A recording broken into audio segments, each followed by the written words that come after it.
Many of you know, at least the forest actors. My presentation is going to explain the history of the low-carbon label, where it comes from, what is the situation today, and the outlook. But mais avant de vous... Je regarde si ça fonctionne.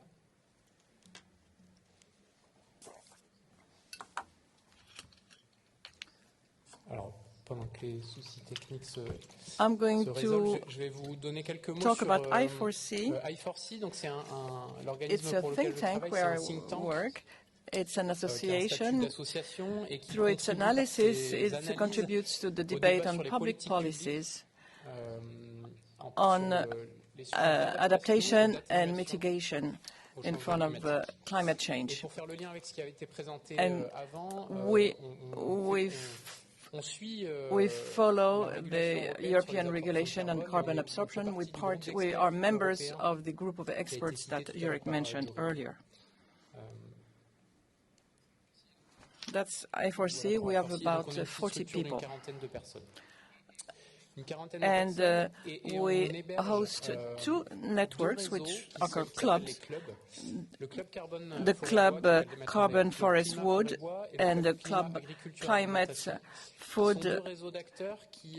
We bring together actors around the topics of carbon. We've been doing that for 10 years, and the low-carbon label was created within these networks.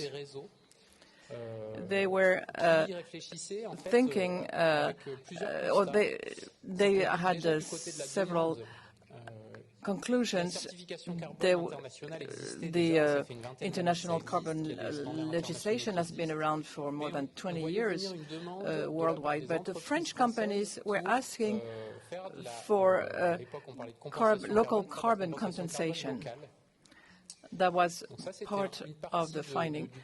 Concerning the forest, in 2015, there was no more public funds available to help the forest owners to manage their forests. It's important to say that in the 90s until recently, at the end of FFN, there was very little public money. And at the same time, the needs for major resources to adapt the forest to climate change. We try to use the existing standards, and they were not adapted to forest or French agriculture for two reasons. The standards apply to very large areas because of very high costs, so they don't apply to a French forest with the areas of the forest of about 10 hectares. And there was a problem of a double counting. It was a major issue. And at the same time, the French state changed paradigm on the commitment of the states. There was a need from the state to create tools to meet the commitments of France at the international level.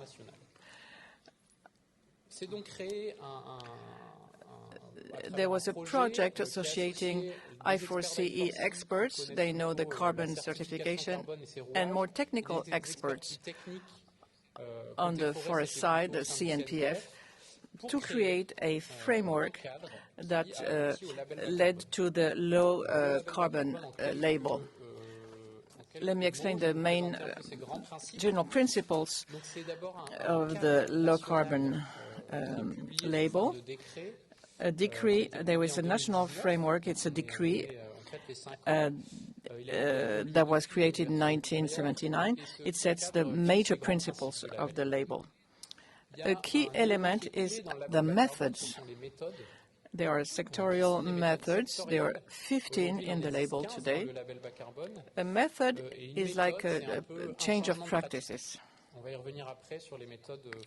These methods, there's a real bottom-up approach. They are proposed by an actor, by a stakeholder that can draft methods, submit them to the state, because the Ministry of Environment is responsible for the low-carbon label. They can be proposed to the Ministry of Environment, and they are then approved by public consultation and a technical and scientific group of experts. Once the methods are validated, project leaders can propose local projects. They generate absorptions or removals, and all this is recognized by independent external auditors. So two major elements in the label is that it certifies a project and emission reduction absorption, but not the financing company. And this is very important. Another major element, which is specific to the low-carbon label compared to what is done internationally, is that the credits cannot be transferred. Once a company bought them, it cannot sell them. This is a strong principle. You want to maintain a link between the financer, the financing company, and the project, and so that the credit do not become a financial product that can be transferred and where you lose the meaning of it. We have about 15 different methodologies.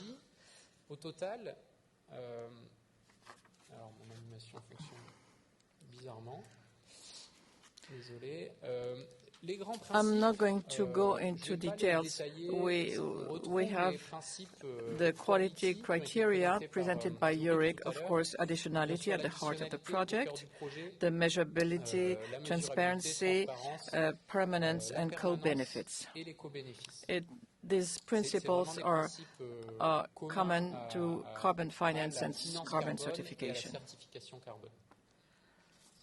A word on the principle of additionality. It's frustrating for the pioneers that are already doing well, but it's a basic principle of the carbon certification. It's important for the financing companies. They want to finance something that would not have happen without their intervention. So this principle of additionality is really at the heart of the system. About 15 methodologies covering transport, agriculture, forests. Let me go into details of the 3 forest methods that were developed by the CNPF. They've been validated for 5 years. There is a methodology on reforestation can be done on agricultural land or abandoned land. Methodology after afforestation, now reforestation of impacted forest that can be destroyed by storms, forest fires, or intensive diebacks. And the last methodology, which covers what we put in improved forest management, it's for conversion of copies, and now it's going to be managed like for chestnut copies. They were managed as copies for posts and now they're converted to tall trees, and they're going to produce timber. What are the characteristics of the projects on the 3 methodologies? Roughly, in the compartments, of course, we have the carbon in the trees.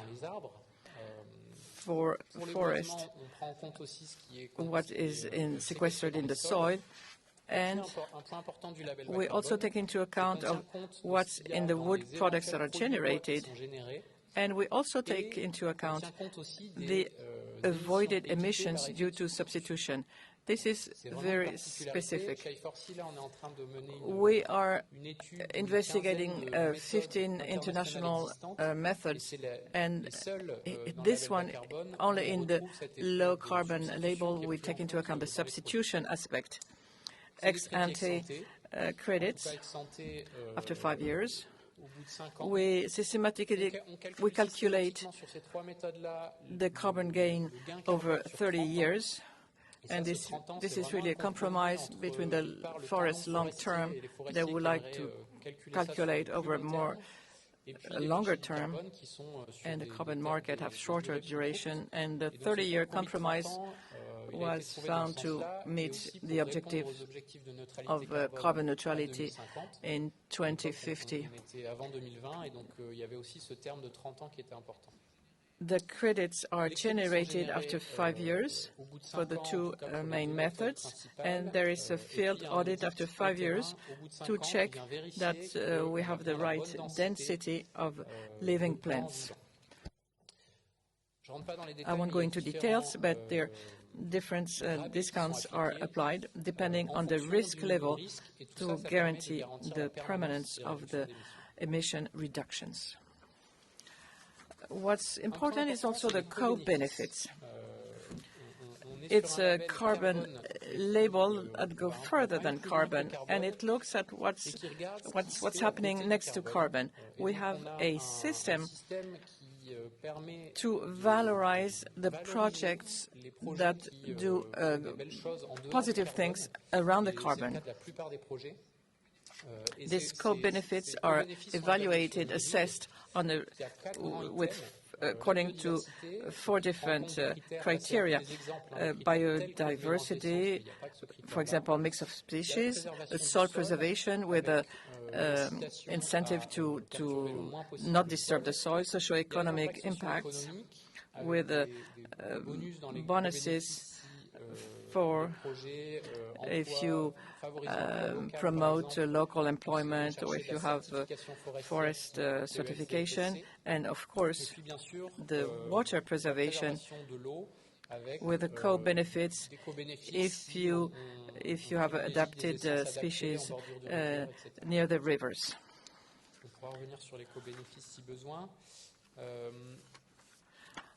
Today, on the low carbon level,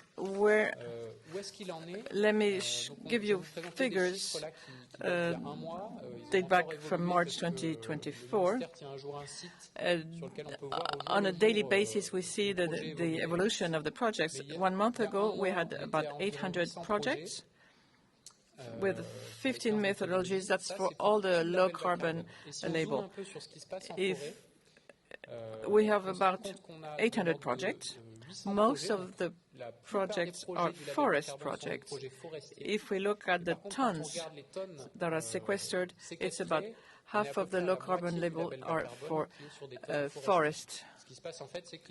Forest projects are small projects, about 9 hectares, when agricultural projects are aggregated. There are few projects, but they generate a lot of emission reduction because they bring together hundreds of farms. Out of the 800 forest projects, half is for afforestation, half for reforestation, and very few for copies to high standard projects.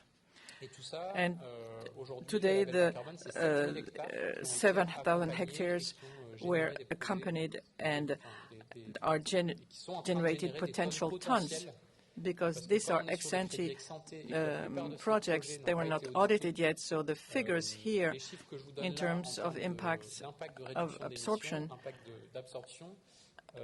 this is going to potentially happen. Some information about the economy of the low carbon label. These are official figures from the ministry. The label is not going to look at the contracts between a project leader and a company, but there is an association that investigates in France and it gives us, it's like an observatory, gives us information on the economy of the label and its economy of compensation and contribution in France. What they tell us is that an operator of carbon compensation in France is selling the tons at 6 euros, covering all standards. But when tons come from the low-carbon label, it's about, I think the average is 33 euros or 31, the tons of CO2. So the prices are higher for the low-carbon label because the credit buyers give more trust to the low-carbon, the French low-carbon label. Also, the figure on the right on the share of value, when a company funds a project for 100 euros, 75 euros go to the project leader, to the forest operation, the planting, and 25% is shared by the transaction costs to pay the intermediary who set up the project, the audit, and the different agents. And this rate is quite high, that we don't see that much at the international level. Now, this is the end of my presentation, some information about the strengths of the Label Bas Carbone. It's a tool which is widely used by many stakeholders in the forest sector. Today, most of forest owners and managers are using that tool to set up projects, to create new methods. Some researchers are involved in the design of methods. Of course, public administration, which manages the label, have dedicated teams at the national level, but also in the DREAL, and environmental associations will participate in different bodies. And this is a really factor of success. The tool is shared by most stakeholders. The fact that the label is hosted by the Ministry of Environment gives a lot of trust for the companies, for the stakeholders. This is extremely important. And something we tend to overlook is that the transaction costs are relatively low compared to the international standards. In international standards, just to submit a project, you must pay. To submit a methodology, it has a cost. The audit costs are much higher. So today, the low-carbon label means that you can have projects of 5, 10, 50 hectares, which you couldn't do with international methods. If we compare with the international methods, it gives the methodologies provide a very strong framework for projects. You need very high technicity, but you have a good balance between the cost and the accuracy. And the fact that it's a framework, it's easier to set up a project for the project leaders. And since the methodology is very clear, the audit is here. At the international level, the methods can be vague or not very clear, and the costs are prohibitive. We talk more and more about promoting biodiversity besides carbon, and there are going to be more and more projects on the voluntary carbon projects that come from industrial sequestration. They have the permanence, but we have co-benefits. This should be put forward, which is the case for low-carbon label. Today, the state promotes the demand for credits with laws or for airline companies with domestic flights. They have to buy low-carbon credits, or they are really strongly encouraged to do so. And this really supports the demand. And in this label, you have a continuous, ongoing improvement, especially for the forest methods. Today, the three forest methods I showed are being revised. They are now the subject of public consultation. On the low-carbon label site, you can see the public consultation for a third version. And you can see that there is really a continuous, ongoing improvement. On the main, in this revision of methods, they're going to be eligible in the overseas departments and territories. We're going to have more environmental integrity criteria for the mix of species. And there will also be a criteria to look at real diebacks, and clarification on the verification, the audit rules, because after 5 years, the new audits are coming up. In the current work, there are new methodologies on improved forest management. I'll give you a list here, but it's not exhaustive. There is a methodology actually for the forest management, irregular forest management, on aging areas, on enrichment planting, and also on the transformation of to enhance growth through forest transformation. Also, there is some improvement of the registry and the available of data on the low-carbon website. Last slide. What are different challenges for the low-carbon label? One of the strong points is that it generates trust, and there is a need to continue encouraging the trust. On the forest side, we have many uncertainties about the forest sink. Some regions in France are now a source of carbon. We don't know how the forest growth is going to evolve, and the diebacks. So there is a real challenge. So to remain, to keep the trustworthiness of the low-carbon label. Maybe we can increase the discounts and the buffering of part of the credits to take these uncertainties into account, and the use of decision-making tools.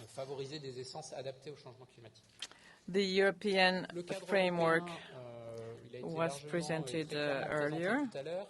It can be an opportunity to strengthen the credibility of the system and increase demand. Several European texts are accompanying the European framework. We saw that in the questions there is a challenge, so that the French label, which works well, can be used as an example for Europe, and we don't to reinvent the wheel at the European level. So we have methods that work very well today. I'm asking the Commission, maybe we could, maybe the European methods shouldn't be sectorial guides on the forest, and that more specific methods for low-carbon label should be recognized compatible, so that we don't have to reinvent the wheel. It can take a lot of time to develop methods, And it can be really, we can save time if we use the existing methods. And there are other methods at the international level too. Some issues will have to be solved. On temporary credits, CRCF is asking for a positive impact on biodiversity, and the ex-ante credits too. All this will require adjustments. One point on the demand, the low carbon level doesn't regulate the credit demand, but there are texts in France, and they're coming up at the European level, so that the credits and certificates can be used properly by the companies. That's very important to avoid greenwashing, and that should be next to the low carbon label. But, and finally, on the transparency, on the sharing, on the use of the funds, maybe things should become more transparent so that we understand the sharing of value. When the company funds a project, we should understand where this value goes to. We shouldn't be ashamed of this low-carbon label. Most of the value goes to the project itself and to the operation as such, because the transaction costs are relatively low. So if we have more transparency, it will increase the trust in the low-carbon label. Thank you for your attention.